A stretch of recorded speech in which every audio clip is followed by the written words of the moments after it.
Senhor esteja convosco. Ele está no meio de nós. Proclamação do Evangelho de nosso Senhor Jesus Cristo segundo São Lucas. Glória a vós, Senhor. Naquele tempo, Jesus andava por cidades e povoados, pregando e anunciando a boa nova do reino de Deus. Os 12 iam com ele, e também algumas mulheres que haviam sido curadas de maus espíritos e doenças. Maria, chamada Madalena, da qual tinham saído 7 demônios. Joana, mulher de Cusa, alto funcionário de Herodes. Susana e várias outras mulheres que ajudavam a Jesus e aos discípulos com os bens que possuíam. Palavra da salvação. Glória a vós, Senhor. Caríssimos irmãos, caríssimas irmãs, sejam todos bem-vindos à Basílica Santuário de Nossa Senhora de Nazaré, também matriz da mesma paróquia de Nazaré. Caríssimos irmãos, nós queremos saudar a todos e a cada um de vós, especialmente os que nos acompanham pela Rede Nazaré de televisão e pela rádio web Basílica de Nazaré. Os que nos acompanham pela Rede Mundial de Computadores, que nos escutam também pelos celulares, nos acompanham pelos celulares, estão no trabalho, no trânsito, em casa ainda, se preparando para ir para a escola ou para o serviço. Caríssimos, hoje a igreja festeja São Cornélio, Papa, e São Cipriano, Bispo, mártires. O mártir é aquele que dá testemunho que pode chegar até o derramamento de sangue. Por isso nós falamos em 2 tipos de testemunhos, ou melhor, 2 tipos de martírio: o martírio branco e o martírio vermelho. O martírio vermelho é aquele no qual nós precisamos dar a vida pela fé, morrer em defesa da fé. Este o tipo, digamos assim, mais elevado de testemunho.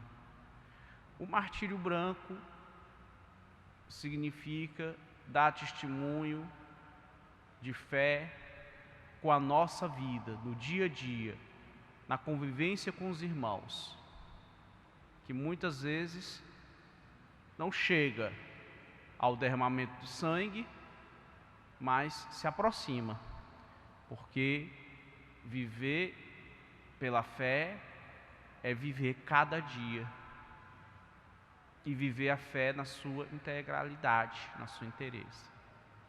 Isso é testemunho de fé, isso é martírio, o martírio branco. E o que nós vemos nos nossos dias? Uma situação que São Cornélio e São Cipriano enfrentaram na época deles. Qual seja? Eles enfrentaram a perseguição do imperador Décio. Décio foi um dos mais acirrados inimigos da fé e procurou usar todo o poder do Estado contra a igreja. E isso provocou uma grande confusão, porque ele tinha decretado que todos os cidadãos deviam fazer sacrifícios públicos diante de comissários do Estado aos deuses pagãos. E nisso muitos cristãos se recusaram. Inclusive o antecessor de São Cipriano, aliás, de São Cornélio, o Papa Fabiano, que foi também, por isso, morto. Também ele, mártir, deu testemunho de sangue em defesa da fé. E isso criou um problema na igreja, porque quando a perseguição passou, os que tinham se mantido fiéis, os que não abandonaram a fé, os que não aceitaram mesmo por fingimento, não é? Dizer assim, não, nós vamos lá, fazemos o que eles querem e depois a gente faz o que a gente vive a nossa vidinha cristã. E muitos acabaram fazendo isso, né? Outros realmente abandonaram a fé. E um grupo comandado por Novaciano, que também era um clérigo, era um padre lá em Roma, não queria aceitar a volta dos relapsos, dos relaxados, dos que haviam vacilado. Eles chegaram a propor até mesmo que era necessário um rebatismo, o que vai contra a doutrina da igreja. Nós sabemos que o batismo é um só. Uma vez batizado, conforme o ensinamento da igreja, pronto. Claro, se você recebe um tipo de batismo estranho à tradição da igreja, aí você não recebeu de fato o batismo conforme os cânones.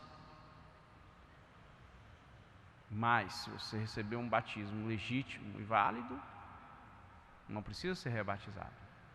E São Cornélio e São Cipriano vão trabalhar para reconciliar aqueles que vacilaram, aqueles que fraquejaram na fé, para reagregá-los na igreja.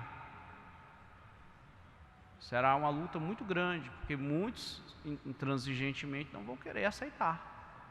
Ora, nós mantivemos a fé no fogo da perseguição, e agora esse que vacilou, vocês querem que ele volte? Assim, numa boa? Não, assim numa boa não, tem que cumprir uma penitência. Às vezes não queriam nem com penitência, mas o Papa Cornélio, e com o apoio de São Cipriano e de vários outros bispos da África romana, vão manter esta decisão de acolher os pecadores. Veja, São Paulo diz que nós odiamos o pecado, o cristão odeia o pecado, mas ama o pecador. Então, acolher os pecadores para reconciliar, porque a igreja é mãe e mestra, mater et magistra. Como mãe, acolhe e perdoa. Como mestra, corrige e castiga, se for o caso. Então, São Cipriano e São Cornélio deram a vida pela fé. E o Papa Cornélio faz aquilo que é a missão de Pedro. Qual é a missão de Pedro? Qual foi a missão que Jesus deu a Pedro? Confirmar os irmãos na fé. Agora nós temos que nos questionar. E eu? Será que eu vivo a fé da igreja? Porque muitos querem ser católicos, se dizem católicos, se dizem cristãos, mas quando você vai ver, ou quando você começa a conversar, olha, eu sou católico, mas eu gosto de horóscopo. Ah, eu sou católico. Como é que você apoia o aborto? O Papa condena. Ah, porque eu não concordo com o Papa. Ué, que tipo de cristão é você? Acende uma vela para Deus e outra para o diabo? Não pode. Jesus disse, ou quente ou frio. O morno eu vomito.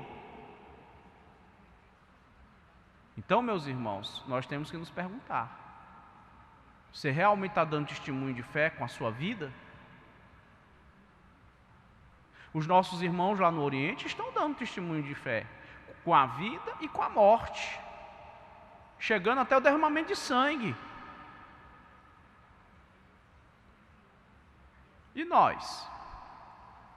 Será que se entrar aqui um muçulmano jihadista e nos perguntar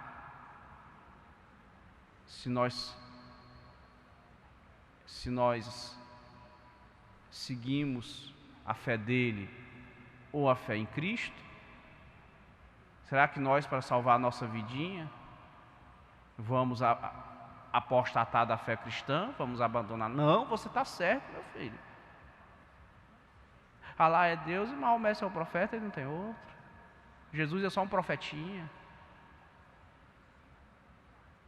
Ou será que nós teremos a coragem daqueles jovens que lá no deserto da Líbia proclamaram: Jesus é o Senhor? E eles não tiveram medo de ter a garganta cortada, como realmente foi. como está aí, gravado em vídeo, para quem quiser ver. Que alguns dizem assim, essas histórias que vocês contam dos mártires, ninguém sabe nem se aconteceu, já faz tanto tempo. Está aí, ó. Hoje, aqui e agora, enquanto nós estamos aqui, no conforto, na segurança, nossos irmãos estão derramando sangue em defesa da fé, em defesa da igreja. Então hoje muitos querem viver uma fé light, uma fé soft, uma fé sem compromisso. Eu sigo Jesus no banquete, na cruz eu não quero saber dele. Não pode ser assim. E muitos se dizem cristãos e votam em coisas anticristãs. E levam projetos anticristãos e se voltam contra a igreja. São os novos décios. Não pode ser assim. Nós temos que dar testemunho de fé em todas as áreas. Você não pode ser cristão aqui dentro da igreja e lá na calçada não ser. Você não pode ser cristão dentro da igreja e lá no seu trabalho não ser. A fé exige compromisso. É como Paulo disse na primeira leitura, que tinha gente dizendo que Cristo não ressuscitou. Cristão dizendo que Cristo não ressuscitou. Aí Paulo vai fazer toda essa elaboração. Vocês viram que conversa bonita de Paulo? E se eles tiverem razão, se Cristo ressuscitou, então a nossa fé é vã. Mas nós sabemos, diz Paulo, que Cristo ressuscitou. Então, se Cristo ressuscitou, a nossa fé não é vã, minha gente. Não é para tirar só foto, para sair bonito na fita. Nós temos que viver uma fé autêntica, compromisso de vida, como fizeram São Cornélio e São Cipriano. São Cipriano, para quem não sabe, era um grande advogado pagão, grande. Quando ele se converteu, ele era muito famoso, causou o maior burburinho. Então ele podia muito bem ter voltado, feito a vontade de César Décio e ser coberto de honrarias, mas ele não quis. Ele preferiu dar a vida pela fé. E aí fica a pergunta: e você? E eu? Nós damos a vida pela fé a cada dia? E se for preciso derramar o nosso sangue em defesa da fé, será que nós o faremos? Leve essa pergunta, medite sobre ela e veja a resposta que você dá. Esperemos que seja positiva, que sem vacilar, que permita a Deus que eu e vocês, se for necessário, tenhamos a coragem de São Cornélio e de São Cipriano, e dos nossos irmãos que lá no Oriente, na Síria e no Iraque, estão hoje derramando o seu sangue em defesa da fé em Jesus e da igreja. Louvado seja o nosso Senhor Jesus Cristo. Para sempre seja louvado.